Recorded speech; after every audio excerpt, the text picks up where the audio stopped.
오늘은 부활절 주일이므로 본문 로마서 6장 1절에서 5절 보겠습니다. 로마서 6장 1절에서 5절 제가 봉독하겠습니다. 그런즉 우리가 무슨 말을 하리요? 은혜를 더하게 하려고 죄에 거하겠느냐? 그럴 수 없느니라. 죄에 대하여 죽은 우리가 어찌 그 가운데 더 살리요? 무릇 그리스도 예수와 합하여 세례를 받은 우리는 그의 죽으심과 합하여 세례를 받은 줄을 알지 못하느냐? 그러므로 우리가 그의 죽으심과 합하여 세례를 받음으로 그와 함께 장사되었나니 이는 아버지의 영광으로 말미암아 그리스도를 죽은 자 가운데서 살리심과 같이 우리로 또한 새 생명 가운데서 행하게 하려 함이라. 만일 우리가 그의 죽으심과 같은 모양으로 연합한 자가 되었으면 또한 그의 부활과 같은 모양으로 연합한 자도 되리라. 아멘. 로마서는 바울이 자기가 개척하지 않았고 일면식도 없는 교회와 성도들을 위해서 제작한 유일한 책입니다. 다른 서신서들은 이전에 자신이 복음을 가르쳤던 교회나 개인을 대상으로 어떤 특정한 신앙 이슈에 대해서 권면하는 것이 그 주제입니다. 그러나 로마 교회와 성도들은 바울이 만난 적이 없기 때문에 십자가 복음을 처음부터 끝까지 체계적으로 가르칠 필요가 있었습니다. 그래서 바울은 예수님 오시기 전에 인간의 그 비참한 영적 상황부터 살펴본 후에 율법으로는 정죄만 받지 구원을 얻을 수 없는 이유를 따졌습니다. 그 후에 첫째 아담과 둘째 아담으로 오신 예수님을 비교하여서 오직 주님의 십자가 대속 죽음의 은혜로만 구원받을 수 있는 원리를 설명했습니다. 아무 공로 없고 죄중에 있어도 심지어 하나님과 원수 사이였어도 오직 예수님의 의를 믿음으로 받아들이면 당신의 자녀로 하나님이 세워준다는 것입니다. 그러다 보니까 자칫 은혜를 더하게 하려고 죄에 더 거해도 되겠다는 오해가 생길 수 있습니다.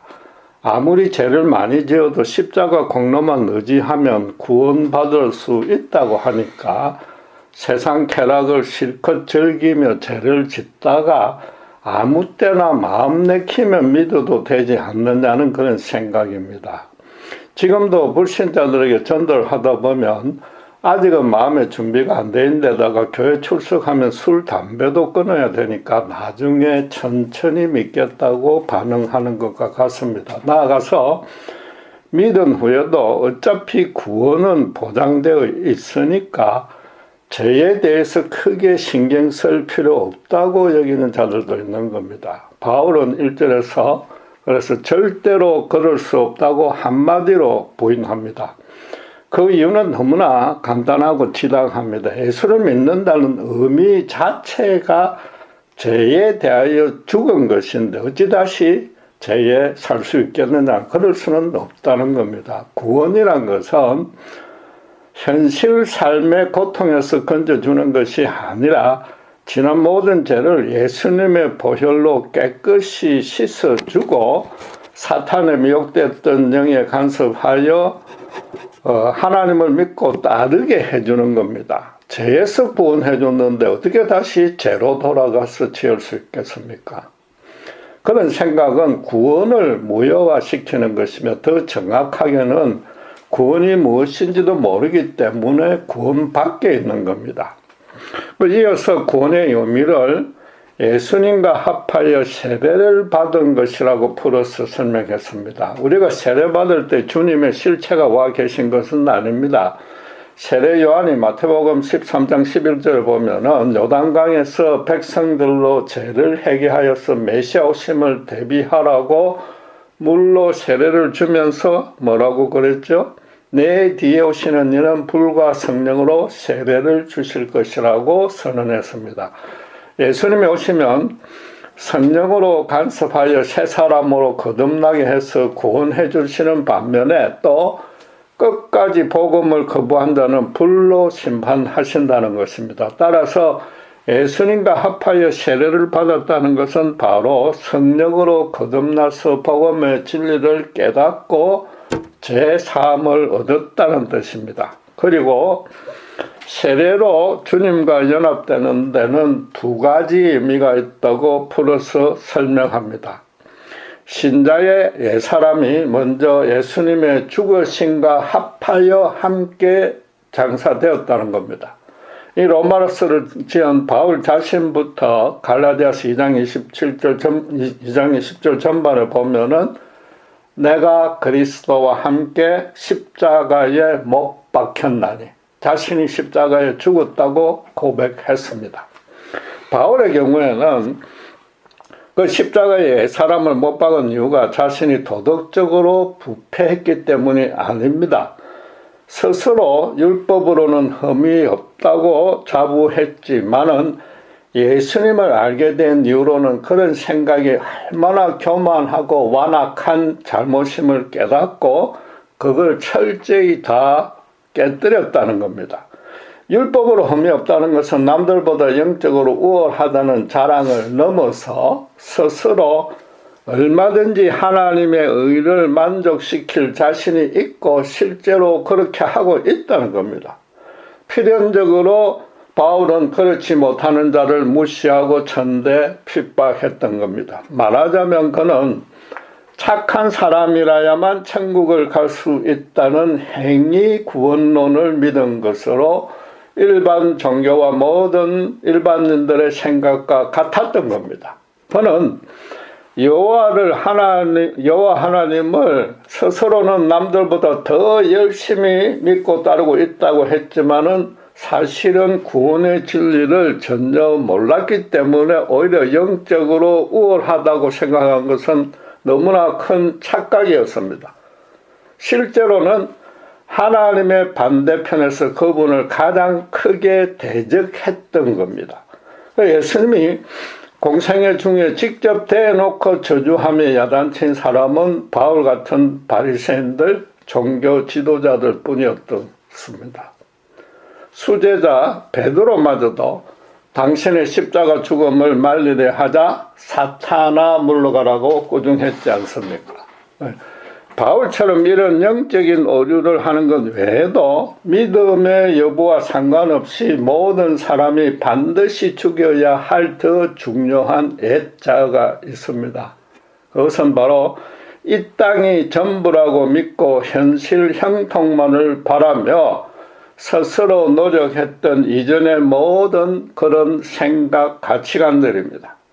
전도서가 말하는 대로 사람이 해 아래에서 하나님 없이 행한 모든 헛된 수고를 완전히 장사 지내야 하는 겁니다. 바울은 두 번째로 신자는 그리스도의 부활에도 연합했다고 합니다. 죽음과 부활이라는 두 가지 다른 연합을 말했으니까 구원에서 둘 중 하나의 연합만으로는 부족하다는 겁니다. 첫 번째 연합으로 그치면 단지 제사함만 받은 것뿐이라서 비록 진정한 회심을 했을지언정 새 사람으로 태어나는 연합은 이루어진 것이 아닌 겁니다. 물론 성령이 역사해서 구원을 선물로 받을 때는 두 가지 연합이 동시에 일어나고 둘을 따로 분리할 수는 없습니다. 그러나 성령이 아니라 자신의 지정의만으로 회개하고 예수 믿기로 결단한 신자 중에는 첫째 연합으로만 그치는 경우가 있을 수 있다는 겁니다. 거기다가 진정으로 거듭난 신자들 중에도 자신이 주님의 부활에 연합했다는 의미를 정확히 모르고 있는 자들도 꽤 있습니다. 단순히 먼 훗날 주님이 재림하시면 육체적으로 부활시켜 주실 것이라고 믿고 치웁니다. 말하자면 제3의 구원은 이미 이루어졌으나 부활의 구원은 장차 이루어지겠지라고 막연히 소망만 하는 겁니다. 엄밀히 말해서 그런 식의 부활신앙은 많이 부족하고 본문이 말하는 바 의미도 그것이 아닙니다. 성경은 4절 후반부에 주님의 부활과 연합되는 목적을 분명히 우리로 또한 새 생명 가운데서 행하게 하려 함이라고 선언합니다. 지금 현재 이 땅의 삶에서부터 부활과 연합되면서 옛사람은 죽었고 새 사람이, 새 생명이 되어 있다는 겁니다. 따라서 신자가 된 후로는 이 땅에서부터 이미 부활한 자로 살아가야 한다는 뜻입니다. 바울은 그래서 자기가 십자가에 못 박아 죽었다고 고백한 후에 갈라디아서 2장 20절 후반부에 이렇게 덧붙였습니다. 그런즉 이제는 내가 사는 것이 아니요 오직 내 안에 그리스도께서 사시는 것이라. 이제 내가 육체 가운데 사는 것은, 육체의 부활은 나중에 되겠지만은 그렇게 사는 것은 나를 사랑하사 나를 위하여 자기 자신을 버리신 하나님의 아들을 믿는 믿음 안에서 사는 것이라 라고 고백한 겁니다. 이는 맨 처음에 제기된 이 본문의 질문에 대해서 바울 자신이 체험적으로 생생한 답변을 한 셈입니다. 예수님이 신자의 속에 성령의 모습으로 살아서 함께 동행해 주고 계시므로 죄를 더 많이 범할수록 은혜가 더해질 거라는 것은 아예 말도 안 된다는 겁니다. 구원받은 신자의 표시는 오직 예수님과 함께 거룩하게 살면서 하나님께 영광을 돌리느냐에 달렸다는 겁니다. 바꿔 말해서 신자의 구원 이후에 이 땅의 삶이 단순히 지옥 심판을 면했으니까 이제 육체의 부활만 기다리는 가정이 아니라는 뜻입니다. 벌써 부활 승리를 지니고 있기 때문에 천국의 영광스러운 영생을 이 땅에서부터 맛보며 살아가야 한다는 겁니다. 자신이 정말로 주님의 부활과 연합되었다면 범사의 그분의 거룩한 통치를 당연히 받게 되므로 신자가 처한 이 땅에서의 모든 시간과 모든 장소가 바로 천국이다 그 말입니다. 다른 모든 종교는 죽고 나서야 구원 여부가 결정된다고 말합니다. 종교가 없는 일반인들은 또 착하게 살았던 자만이 천국 가는 것이 옳다고 믿습니다. 필연적으로 그들의 삶은 계속해서 어떻게 됩니까? 하나님께 점수를 따야 하는 것. 그게 일생의 가업이 됩니다.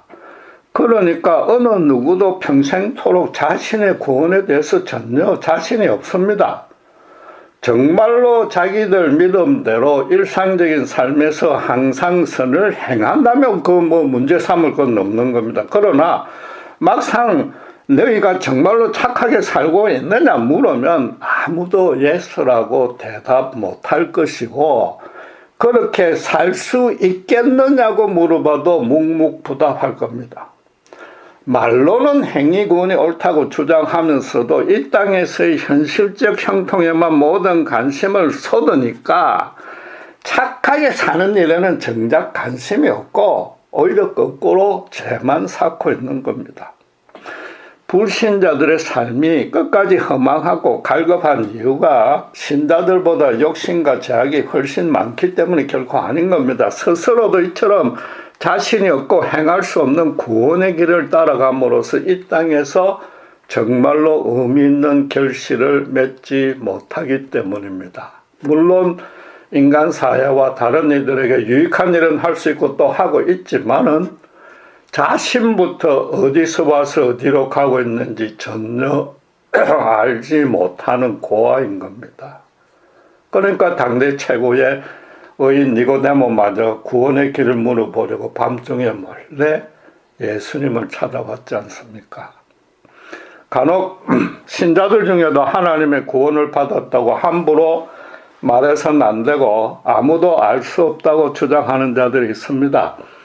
구원은 오직 하나님만이 처음부터 끝까지 주관하기 때문에 사람은 구원받았는지 알 수 없고 또 그런 확신은 큰 교만이라고 여깁니다.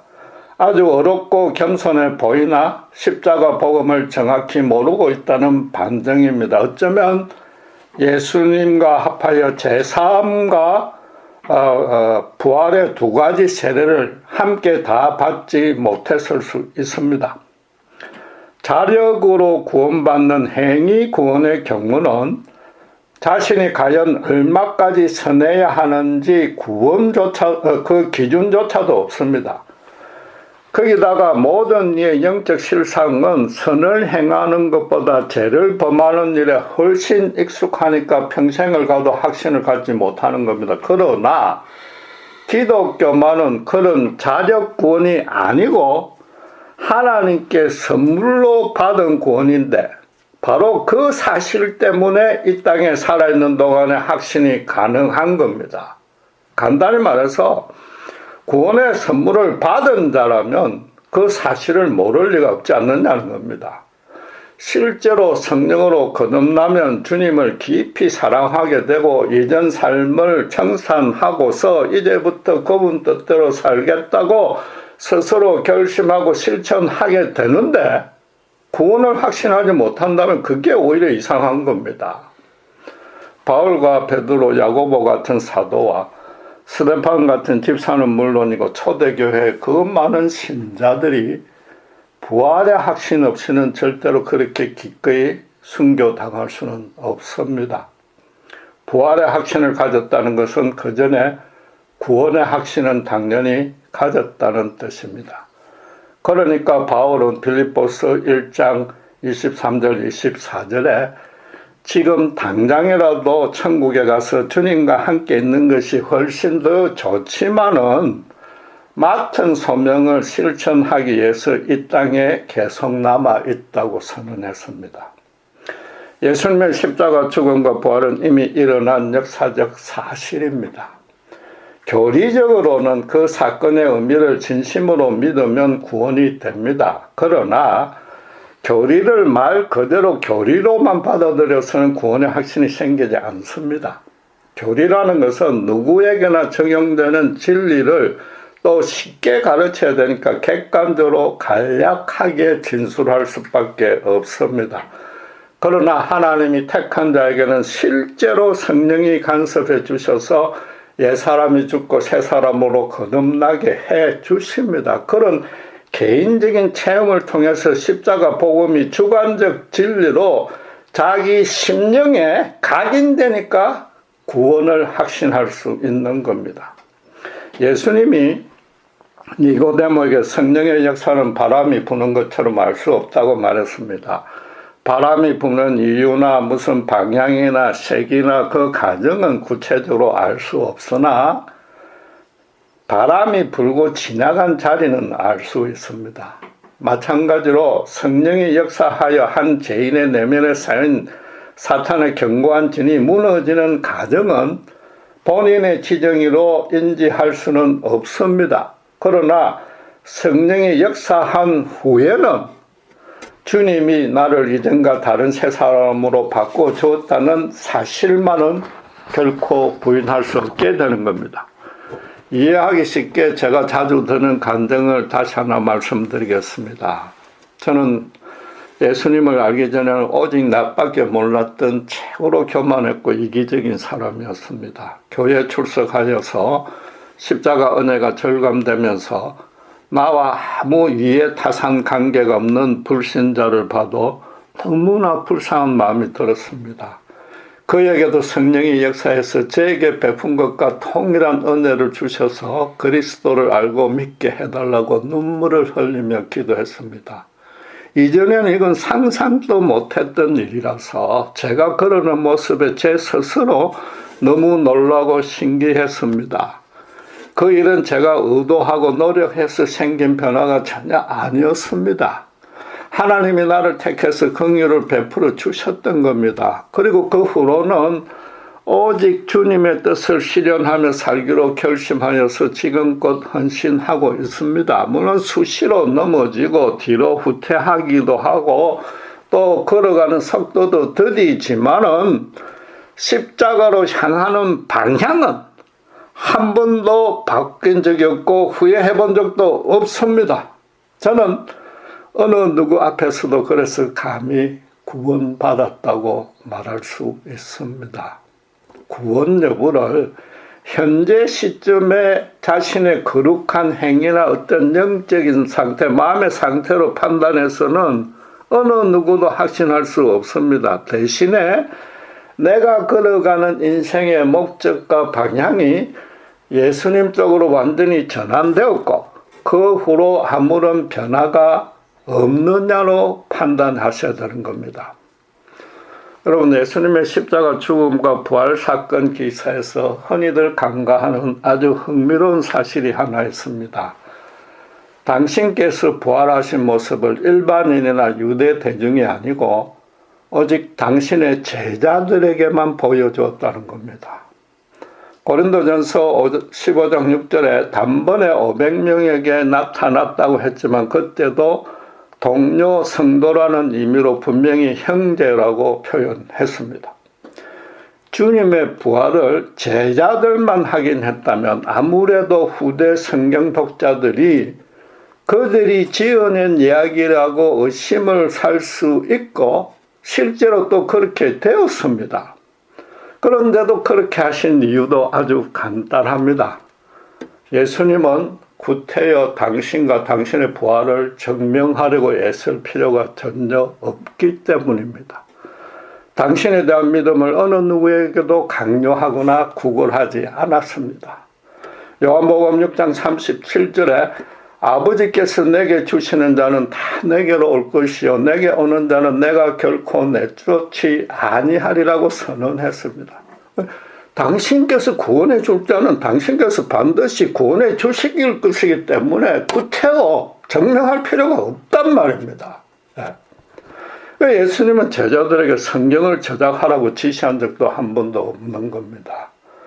제자들이 진리의 영인 성령을 받으면 당신과 함께 지냈던 지난 3년간이 일반적인 랍비와 제자의 관계가 아니었다는 점을 분명히 깨달을 수 있기 때문입니다. 그 전에 스승의 부활과 성천을 목격하면 독생자 하나님이 자기들을 죄에서 구원해서 당신의 사도로 세우려고 충북 복음을 미리 가르쳐 줬다는 사실도 깨닫게 될 것이기 때문입니다. 나아가서 그 은혜로운 구원을 서로 나누기 위해서 사랑의 공동체도 설립하고 또 형제들을 십자가 진리의 경고에 세우기 위해서 성경을 저작할 수밖에 없다는 사실도 주님은 알고 계셨던 겁니다.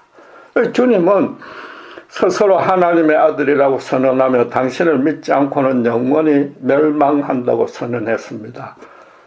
몇 번 말씀드린 대로 기독교 변증가인 C.S. 루이스는 그래서 예수님은 미친 사람이거나 하나님의 아들이거나 둘 중 하나일 가능성밖에 없다고 정확히 분석했습니다. 이 부활 사건에 적용하면은 제자들이 지어낸 이야기라고 황당하게 여기고 치우면은 예수님과 아무 관계가 생기지 않으니까 그 사람의 영원한 운명도 황당해질 뿐입니다. 인간이 다시 살아난다니 웃기지 말라고 비방하는 자들에게는 하늘에서 웃으시는 하나님의 비방이 돌아가게 될 것입니다. 요한 사도는 예수님에 대해서 요한일서 1장 1절에 태초부터 있는 생명의 말씀에 관하여는 우리가 들은 바요 눈으로 본 바요 자세히 보고 우리의 손으로 만진 바라고 고백하고 있습니다. 요한의 이 표현에는 흥미로운 사실이 하나 숨겨져 있습니다. 예수님의 부활이 없고 죽음으로만 끝났다면 이건 아주 이상한 말이 되어버리는 겁니다. 제자들이 3년간 예수님과 동고동락했는데 굳이 생전에 주님과 그는 신체적인 접촉이 있었고 특별히 자세히 보았다고 기록할 필요가 전혀 없지 않습니까? 예수님의 부활을 의심했던 도마가 직접 주님의 못자국이 있는 손바닥과 창으로 뚫린 허리를 만졌다는 뜻이고 그걸 요한 사도가 옆에서 봤다는 겁니다. 유령이나 환상을 본 것이 아니라 예수님은 살아있을 때와 동일한 부활 신체와 그 살을 맞대는 교제를 제자들이 나눴다는 겁니다. 제자들에게만 보여주신 주님의 부활 모습은 십자가에 죽으셨던 처참한 상태가 아니었습니다. 너무나 신령하고 완벽하게 승리한 영광스러운 모습이었습니다. 주님이 죽기 전에 당신께서 예언한 그대로 어김없이 부활했습니다. 당신의 모든 가르침, 특별히 죄인의 구원에 관한 내용이 전부 진리고 당신 또한 성경에 예언한 메시아임에 틀림없다는 뜻입니다. 요한 사도는 오순절에 성령을 받고 나서 스승이 바로 창조 때부터 사탄의 머리를 상하게 하려 오실 것이라고 여호와가 예언했던 여자의 후손이었음을 깨닫고는 태초부터 있었던 생명의 말씀이라고 선포한 겁니다. 도마는 분명히 부활하신 주님과 신체적 접촉을 했습니다. 오늘날 부활의 역사성 여부를 따져볼 필요 없이 그 상징적 의미만 믿으면 된다는 주장은 완전히 틀린 겁니다. 그 반대로 성경에 기록된 말씀은 무조건 믿음으로 받아들여야지 의심하면 안 된다는 주장도 틀린 겁니다. 도마가 만약 주님을 만지지 않았다면은 그 의심은 완전히 해소되지 않았을 것이며 그렇게 겉으로만 믿는 척하는 것은 위선과 가식이자 맹신입니다. 그런 자가 인도까지 가서 순교할 리는 없는 겁니다. 지금 청년들이 자꾸 교회를 떠나는 경향이 있는데 이처럼 기존 신자들이 갖고 있는 맹목적인 믿음, 즉 반지성적인 태도도 한몫을 하는 겁니다. 만약 부활이 지어낸 이야기였다면 제자들에게만 보여주었다고 하지 말고 그럴싸한 거짓 증인들을 동원하는 편이 낫습니다. 그러나 복음서를 기록한 사도들로서는 후대에 이런 식의 논쟁이 일어날 것이라고는 예측은 그냥 상상도 하지 못했습니다. 그냥 자기들이 눈으로 보고 손으로 만진 그 엄청난 사건을 있는 그대로 기록해서 후대에 알려줘야 되겠다는 그 일념밖에 없었던 겁니다. 진리라는 것은 따로 가공된 이야기를 보탤 필요나 이유가 전혀 없습니다. 특정한 의미를 더 강조하려고 조금 가장하거나 수식할 수는 있어도 없었던 일을 추가하지는 않는 겁니다. 거짓이 보태지면 원래 전하려는 진리마저 혼돈 왜곡되고 그마저 신뢰성을 상실합니다. 진리는 거짓이 절대 갖지 못하는 스스로를 증명하는 능력이 있는 겁니다. 예수님이 십자가에 달리시기까지 굳이 당신에 대해서 변호하고 변증하지 않았던 까닭입니다. 이참에 선자들도 성경에 대한 인식을, 특별히 부활에 대한 믿음을 온전히 바로 정리해야 됩니다. 기독교라는 종교가 혹은 교회 목사님이 성경은 하나님의 말씀이라고 하니까 그런가 보다 여겨서는 안 되는 겁니다. 어떤 후대의 인간도 성경은 물론이고 특별히 예수님과 그 부활에 관한 얘기는 절대로 지어낼 수 없는 내용입니다. 성령으로 사도들에게 계시된 영원토록 절대적인 진리입니다. 그래서 기독교 신앙은 철두철미하게 성경 말씀이 역사적 사실이자 절대적 진리라고 믿는 겁니다. 절대적 진리를 절대적으로 믿고 따르지 않으면 절대적인 심판을 피할 수 없게 되는 겁니다. 그리고 부활신앙에 대해서 사실은 이런 신학적인 설명이 굳이 필요 없습니다. 성령으로 거듭나서 이전과 전혀 다른 삶으로 바뀐 체험이 있는 신자는 이미 주님과 부활가로 영납된 것이고 그 주님의 부활에 대해서도 결코 의심하지 않는 겁니다.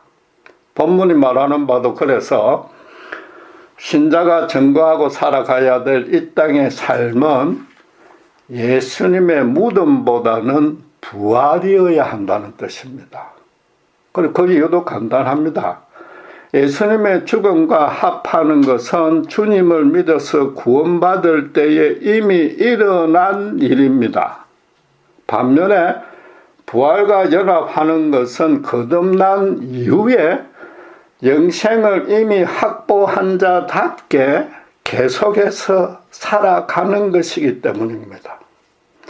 신자는 모든 세대 모든 인간이 갖는 죽음이라는 궁극적 질문에 대해서 영광스러운 부활이라는 정답을 이미 얻었습니다.